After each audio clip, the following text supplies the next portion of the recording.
Welcome to America's Heroes Group. And welcome back. This is America's Heroes Group, this time Roundtable with partner Veterans Legislative Voice.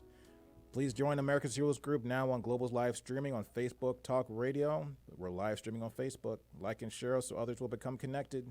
You can also listen to America's Heroes Group on the iHeartRadio app, and also see us on digital TV on platforms like Roku, Amazon Fire TV, Apple TV, and through our app on Roku, the Zondra TV networks. That's Zondra with a Z as in Zulu, O-N-D-R-A. Today is Saturday, October 30th, 2021. October is National Breast Cancer and Domestic Violence Awareness Month. The host is Cliff Kelley. I'm Sean Claiborne, U.S. Army National Guard veteran. Our executive producer is Glenda Smith, and our digital media producer is Ivan Ortega of Scouts Honor Productions. And we have a familiar voice on the air today, Miss Stephanie Kalota, U.S. Army Reserve Sergeant First Class, a veteran and founder of creator of the Veterans Legislative Voice. How you doing, Stephanie? Doing great. I'm really excited to be here.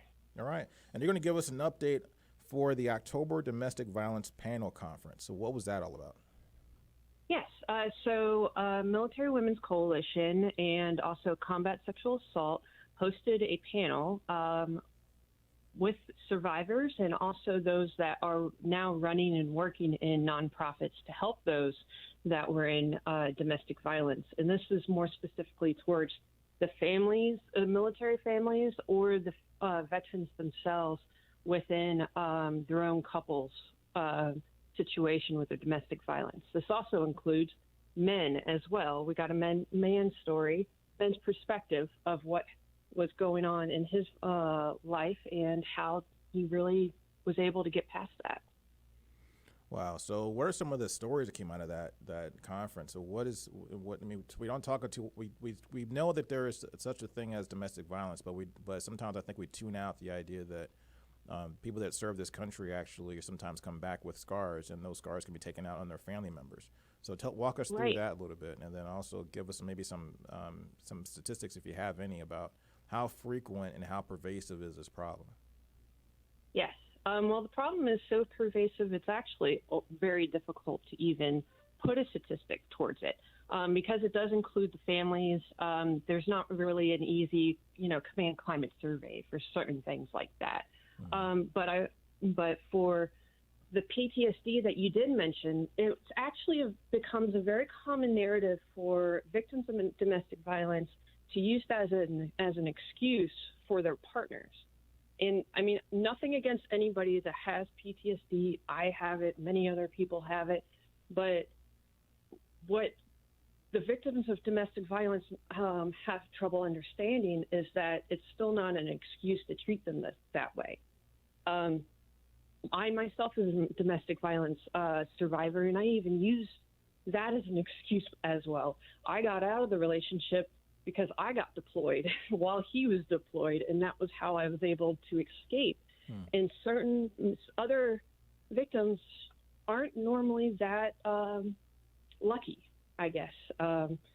Ironically, I was able to communicate what was going on the day I got my weapon for my deployment. Just that ceremony of getting your weapon was just that much of a push. And for other women, especially those that are dependents of a military personnel, they have a hard time escaping because they are the most uneducated population in the United States, or one of the most uneducated or lowest college. Who is they? They being who? Spouses. Okay. The spouses of military personnel are also undereducated, underemployed because of the frequency of deployments, and so that basically creates a very hard financial hardship on the victims, and so they have a hard time getting out.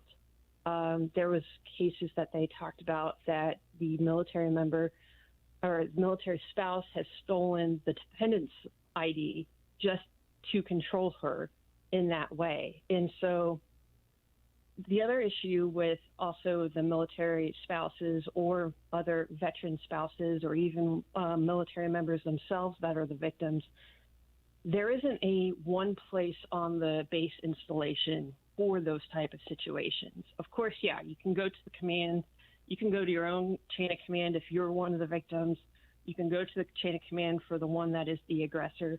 But the thing is that there isn't a process for that. There isn't like big steps to go into it, because often domestic violence is in that gray area of sexual assault, but then it's also a domestic issue. It has nothing to do with the professional side of it. So leaders are often trying to figure out what's the best course of action for that family and for everyone involved. So they usually point towards the civilian side. Well, the problem is that the civilian side, while they do have great resources for civilian families and civilian victims, they don't understand the military side and all the different steps of getting, the no direct contact order, the restraining orders that you can get on bases, those type of things, protective orders that you can get on bases. So one of the survivors have actually created a program, a nonprofit called Operation Foxhole. And they are the ones that will help any victim to pretty much show them the ways of how to manage the JAG, the DOD side of all of the things to get themselves set up for success, get themselves out, and get themselves treated. So for anybody out there, Operation Foxhole is a very great organization that can help with that. There's another program called the Pink Berets, and they specialize in treating women from the armed forces and veterans affiliated with invisible injuries like PTSD, MST, combat trauma syndrome, and they also do the domestic violence side as well. They do help with that. So they do different therapies like art therapy, group therapies, and things like that. And some of the go ahead. Some of the panel survivors were actually either running it or they actually participated in it. Wow. So it was a pretty awesome thing. So how was it? So you mentioned before that you were in a relationship where, as both being service members, sounds like you're both service members at the time, where both of you had times where you were acting out in some way capacity towards your spouse or toward the other person in the relationship. How do you process that psychologically? How do you process receiving it? And then how do you feel when you're the one that's actually giving the abuse? See, that's a big thing. That's one of the things that really needs to be discussed with a mental health professional. And those type of things are you personally. I mean, just you personally. Oh, for me personally? Yeah, when you're in your relationship. And so what types of things, when you were receiving it as a person who's in the military, did you separate it in your mind? Okay, this is not something. This is something between me and this individual. This is not. I don't see this as a military issue, or maybe I don't see this person acting out because he has PTSD or he's got issues from his service. How do you process that part of it first, and then when you're the one actually giving it, what's going through your mind? How do you process that as the actual aggressor? Well, see, I was very young when this happened, so I thought that's how a relationship goes. But the other thing is, I was an Army reservist and he was active duty. I was with him stationed at Hunter Army Airfield outside Savannah, and it was very difficult to actually discern what was right and what was wrong happening. The other part of it is that my partner was a mental and emotional abuser. He was never physical. I mean, if it was physical, he never actually touched me. And for a lot of domestic violence victims, when the physical abuse doesn't happen, they don't believe it's actually domestic abuse. Mental and emotional abuse is still an abuse, and it involves trying to separate and isolate your partner, so then they don't have anyone else and they must depend on that partner. It's a control aspect. There's also a mental thing that they do with gaslighting their partners as well and putting them down, so then they can later put them back up into that support process. And for you, how was the healing process for that? When did you say, okay, this is not right? What was the breaking point? Not necessarily, I don't need the specific of what the event was, but what went in your mind, what clicked in your mind and said, you know what, I need to get out of this relationship? Because oftentimes we hear a lot of stories where women particularly stay in a relationship for whatever reason, But it's hard as a man. I can't really imagine staying in a relationship where I was being abused. Right. For me, it was, I think I just had my last straw of having to deal with it, because as myself as a soldier, I should be held at an equal standard for him. For him, he wanted me to, be home pregnant and barefoot, not a soldier. And he had a lot of issues with me doing those things. And I guess after many exercises while he was away and I was away, that time of separation really gave me that boost to make those decisions like that. And I didn't seek treatment until much later because I didn't think I had much wrong mental health-wise. I was also deployed at the time, and a lot of times back then with the stigma of mental health, you're terrified to go if you could lose your security clearance, which is completely incorrect, because later I became a security clearance manager for the Army Reserve. So, yeah, and I held a rated disability by the VA and receiving treatment and medication. But at that time, I didn't understand. So after my deployments, I came back and I went on TRICARE Reserve Select, found a civilian doctor, and she really used cognitive therapy behavioral therapy to really challenge the thoughts that I was having in my head, just so that I can discern what was the actual right and actual wrong. Yeah. So back to the conference. So for this conference that you had in this October, what do you think was the greatest thing that came out of the conference, and some of the conversations you had and the stories you heard and the information that you shared? Well, the story that was shared about the male victim, and that was very big to understand, because, of course, it's majority are women. Men are not very apt to admit that there may be a problem, because there's a masculine toxicity issue that happens. And I have known a few men that have been in this situation. And this survivor had spoken about it, that it was actually his wife was 100 pounds soaking wet. He was 180 pounds, but then she still would hit him, burn cigarettes on him, and things like that, very physical things. And she also did mental and emotional abuse as well. But he took it because they had already had kids by then. So he stayed for the kids to make sure everything was going right, at least for the children. And then when there was a domestic event happening at their house, one of the neighbors had reported it. And once they separated, the wife and the husband, it finally came out. The husband finally told them what was going on. And he had the scars and the bruises and everything. It still makes me tear up just to think about.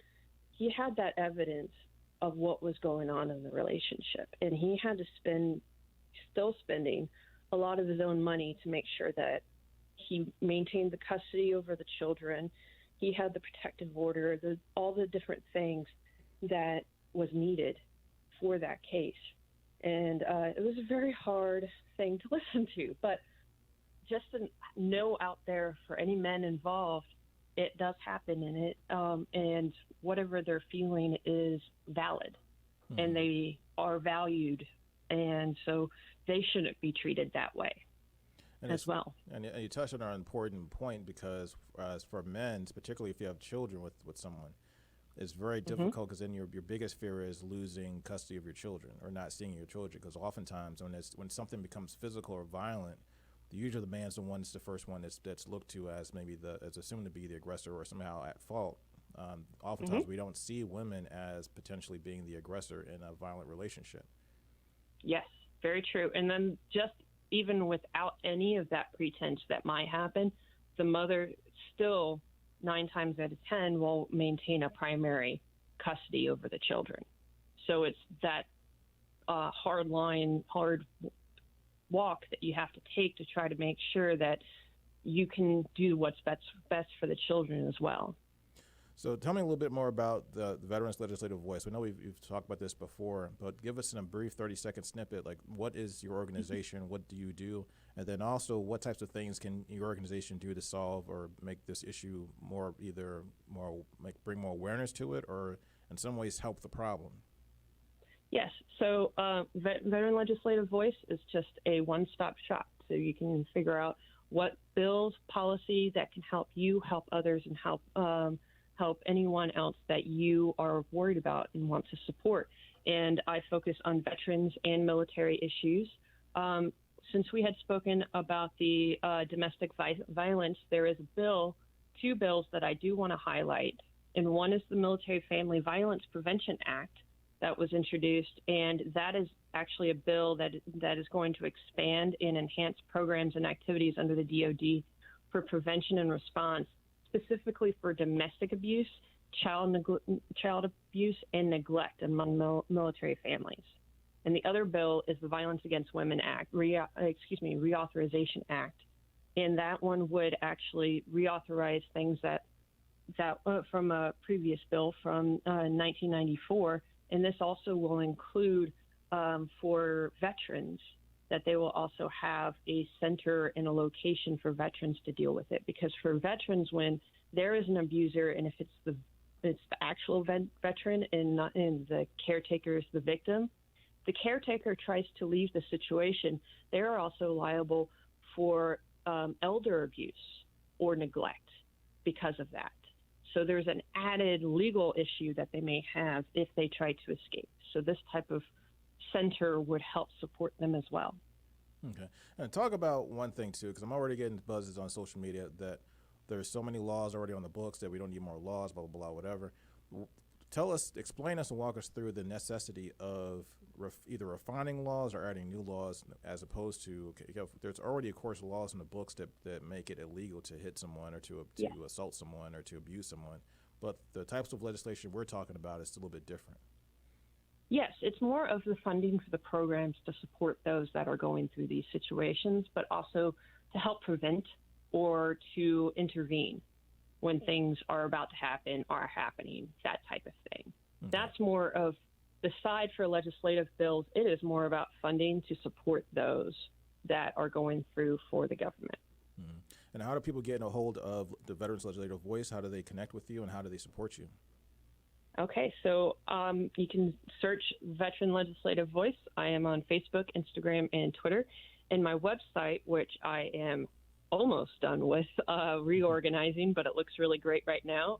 It is VETS, V-E-T-S, legislativevoice.org. And it's listing all the bills, majority of the really good bills to prioritize for veterans and military. And also, audience, keep in mind, we're also streaming live on Facebook. And you can also see us on Zondra TV, which is on the Roku app. Zondra TV is an app you can download for Roku, also Amazon Fire TV and Apple TV.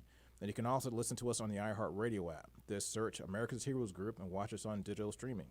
And also, so Stephanie, what would you like to see happen in this issue on a national level? So what are some of the things that would make support for people who have been abused or need a way to get out of a bad situation? What are some of the key things that as legislators and as lawmakers people can think about to start to consider to try to solve this problem, other than just giving funding and trying to solve the resource after the fact? But how do we actually make things better when people are going through the moment? I would say for the funding and the prioritizing for mental health, because, I mean, we mentioned it before, that some of the abusers or survivors, they're also dealing with PTSD. And mental health is one of the most neglected medical specialties in this country. Many people go without it, and 1 in 3 people will have a mental health condition, produce one in their livelihood. And so it's so common, but then it's one of the least treated. Right, isn't that crazy? It's just not. I keep using a word. I mean, not to use a pun. I keep saying that word. No, we're not supposed to use that word, but it's nutty. Yeah. Why do we not? Yeah. Why do we not prioritize mental health? Like, we assume that your arms break down, your heart goes bad, your knees go bad, your toes go bad, but you can't talk about your brain.